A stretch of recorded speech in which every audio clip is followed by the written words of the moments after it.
6 millions de Juifs exterminés à travers l'Europe. C'est le terrible bilan de la Shoah et c'est en Europe de l'Est que ce bilan a été le plus lourd. Pologne, Ukraine, Hongrie et Roumanie. On estime que jusqu'à 380 000 Juifs y ont été tués, la plupart par la police sous les ordres du dictateur Ion Antonescu, mais aussi parfois avec le concours de la population locale, comme lors du pogrom de Iași, un des épisodes les plus violents de ces massacres. Nous sommes à l'été 1941. La Roumanie, alliée du Troisième Reich, vient d'envoyer son armée en Moldavie voisine, occupée par des troupes soviétiques. En représailles, la ville de Iași, tout près de la frontière, est bombardée. À Iași, les mouvements fascistes et antisémites sont puissants et la population juive de la ville est immédiatement prise pour cible, accusée d'espionnage pour les soviétiques. La police et l'armée lancent l'attaque, rejointes par des habitants. De nombreux juifs sont abattus dans la rue ou au commissariat de la ville. D'autres sont entassés dans des trains de la mort, dans des conditions effroyables. Beaucoup y mourront de faim, de soif ou d'asphyxie. C'est 1/10 de la population de Iași qui est ainsi massacrée en quelques jours, plus de 13 000 morts. La manière dont les gens ont été traités est un signe de crépuscule de l'humanité. Les gens ont été torturés, on leur a coupé des morceaux de leur corps. Des choses horribles se sont passées, dur à raconter ou à imaginer aujourd'hui.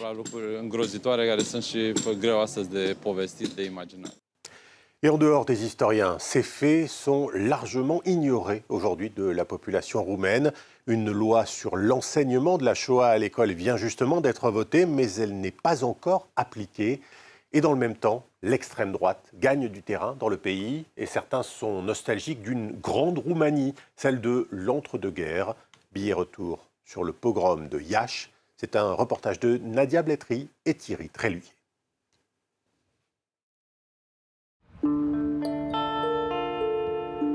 Iași, nord-est de la Roumanie. La deuxième ville la plus peuplée du pays abrite aussi un cimetière presque abandonné. Plus de 100 000 sépultures portent les noms de familles juives. Une communauté réduite aujourd'hui à 3 000 personnes dans le pays. Olga Kimir administre le cimetière juif de la ville. Depuis 25 ans, cette femme sans âge vit au milieu des morts. Chaque jour, elle arpente avec les chiens errants les chemins d'une nécropole qu'elle connaît par cœur. J'ai appris les allées principales, mais aussi les divisions du cimetière. La division 1, la division 2, groupe B, groupe C.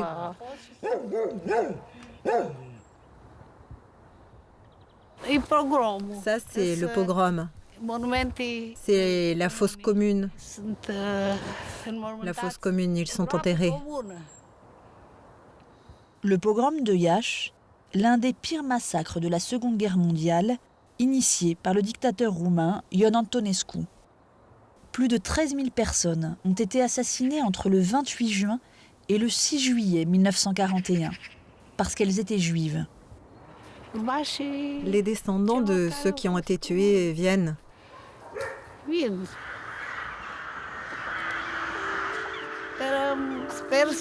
Pour ces morts, j'espère vivre le plus longtemps possible.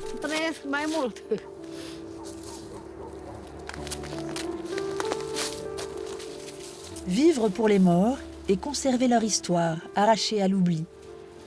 Car longtemps, le souvenir du pogrom a été enterré. Pourquoi la mémoire de ces journées d'horreur a-t-elle été si longtemps confisquée? Pourquoi est-elle encore si méconnue? Que reste-t-il de cette tragédie, prélude à l'extermination des 6 millions de Juifs d'Europe pendant la Seconde Guerre mondiale? Des archives et des photographies insoutenables, prises pour l'essentiel par des soldats allemands, comme celles qui sont ici, dans le musée du pogrom de Iași. Mais aussi de très rares témoignages. À Bucarest, Leonard Zaitchescu, 95 ans, est l'un des derniers survivants du pogrom. Le jour qui a précédé le pogrom du 28 juin 1941, je me souviens d'avoir lu sur un tract « Un bon juif, c'est un juif mort ». À 14 ans, Leonard Zaïchescu a tout vécu. L'horreur des assassinats par balle à la préfecture de police, l'indifférence et les violences populaires, mais aussi le cauchemar des trains de la mort, roulant sans autre but que de tuer. Il en est sorti vivant, pas son père. Dans le train parti de Iași à destination de Podul-Ilouai, si ma mémoire est bonne, 1997 juifs ont été embarqués dans des wagons normalement faits pour les animaux. Habituellement, dans ce type de wagon, on peut mettre 8 chevaux debout et peut-être 40 personnes. Mais nous, on était plus de 130 par wagon et on était vraiment entassés là-dedans. C'est pour ça qu'il y en a tant qui sont morts.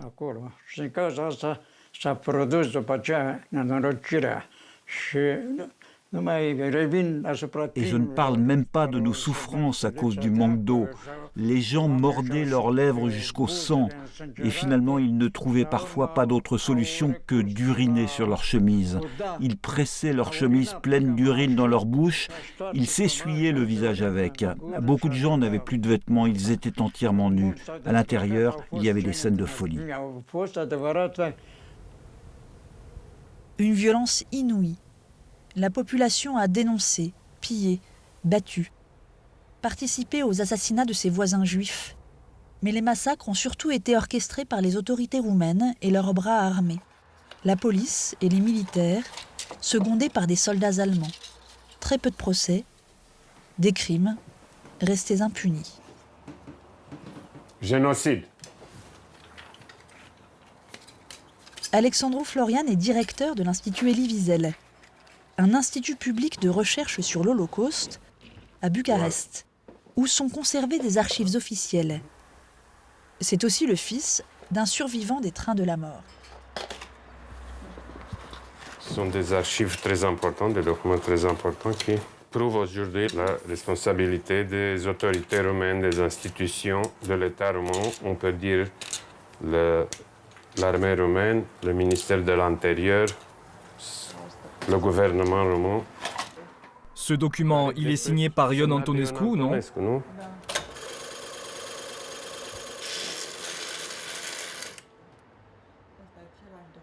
Faire reconnaître la culpabilité du régime fasciste d'Antonescu dans l'Holocauste, sans rejeter uniquement la faute sur l'Allemagne nazie, a été un combat de longue haleine.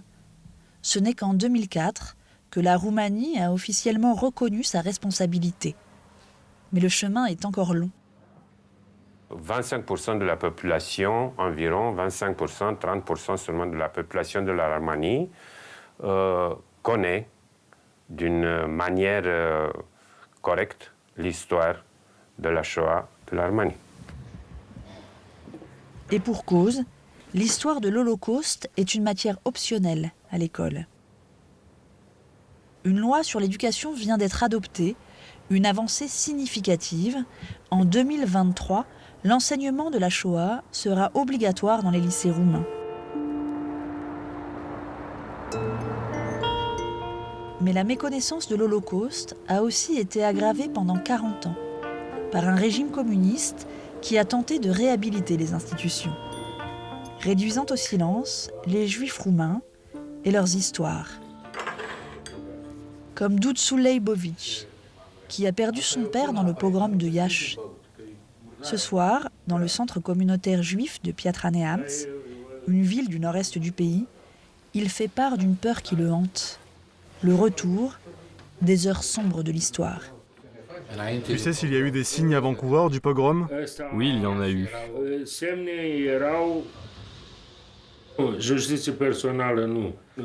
Je n'ai jamais voulu de justice personnelle pour mon père. Les gens étaient manipulés, comme ils le sont aujourd'hui, comme c'est le cas aujourd'hui avec cette formation politique légalement constituée, un parti que je ne veux pas nommer. C'est le parti AOR, dis-le, l'Alliance pour l'unité des Roumains.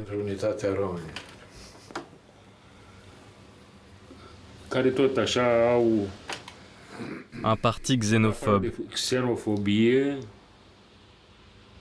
qui, pour moi, tient aussi des discours qui font penser à à ceux de la période nazie.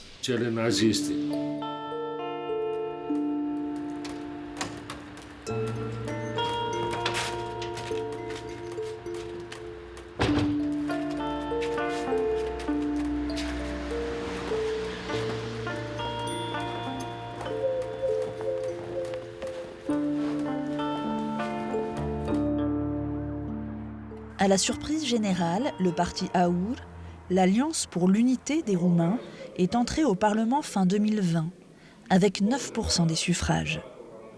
L'homme fort de la formation politique, c'est lui, George Simion, l'un des présidents du parti. Din păcate, lucrurile stagnează și la nivel de sport universitar și liceal. Vă mulțumesc. Nous sommes un parti anti-système, mais nous ne sommes pas un parti anarchiste. Nous sommes un parti qui veut changer le système qui est en place depuis la chute de Ceausescu. AUR, en quête de respectabilité, fait pourtant régulièrement scandale. Propos révisionnistes, éloges de criminels de guerre en plein Sénat, tentative d'assaut du Parlement par des sympathisants. Suivi en permanence par son caméraman, George Simion travaille sa communication en alimentant les réseaux sociaux. Appuyez sur le bouton Abonne-toi, vous vous connectez à l'aide de l'adresse email et vous serez les premiers à recevoir des notifications quand nous aurons des nouveaux contenus sur le vlog et sur YouTube. Cet ancien ultra nie que son parti est d'extrême droite et assure aimer le peuple juif. Voici pourtant ce qu'on lit sur le site de AUR, dont il est le président. AUR reproche au nouveau programme de vouloir mettre en avant des sujets qui sont des sujets mineurs de l'histoire, comme l'éducation sexuelle ou l'histoire de l'Holocauste. L'Holocauste réduit par AUR à un sujet mineur de l'histoire, et pourtant, après l'Allemagne nazie, la Roumanie est le pays qui a exterminé le plus grand nombre de Juifs pendant la Seconde Guerre mondiale. Aujourd'hui, le Parti nationaliste progresse de manière spectaculaire dans les sondages.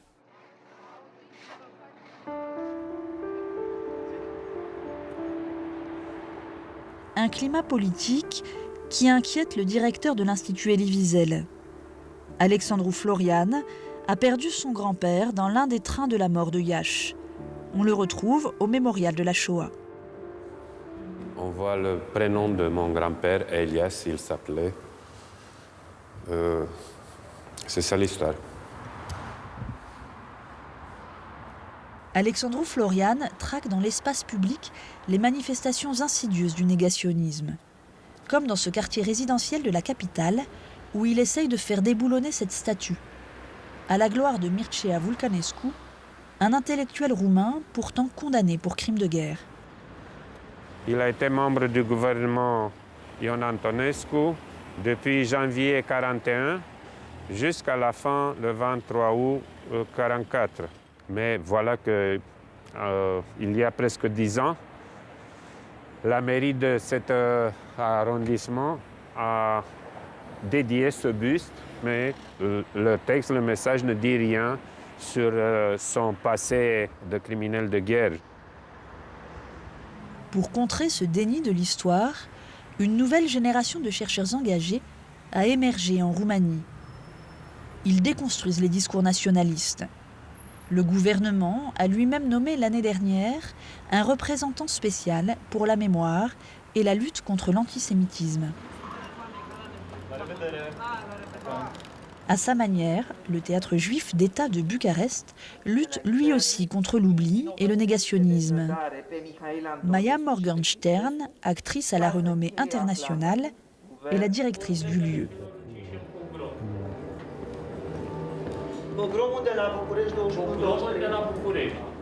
On va présenter devant le public le journal de la rébellion et des crimes légionnaires. Voilà, c'est un témoignage, c'est un cri de désespoir, c'est une leçon. Ici, nous sommes dans un théâtre. On peut toucher le cœur, le cerveau, l'intelligence. On peut poser des questions.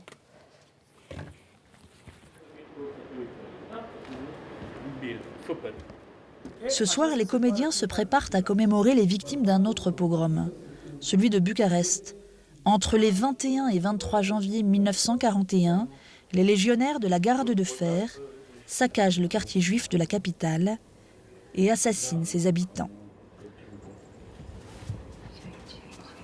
Tu vas porter une kippa toi aussi? Non. Ah non, pas moi, moi je suis l'ennemi. Alors ce soir, je vais jouer un jeune légionnaire qui assiste à la mort d'un homme devant ses yeux. Et pendant ce temps-là, lui, il continue à manger son repas. Et il va dire, ce n'est pas grave, c'est un juif.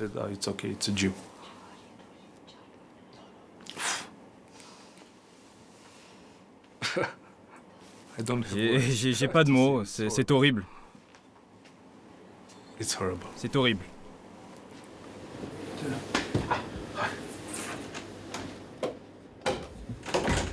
Ca să-mi dau curaj. O să câștigăm. Trebuie. Binele învinge mereu, nu? Alunec într-o baltă de sânge, dar nu iese. Așilat poripe steze totocheate. Entre 280 000 et 380 000 juifs roumains et ukrainiens sont morts sous l'administration de Ion Antonescu.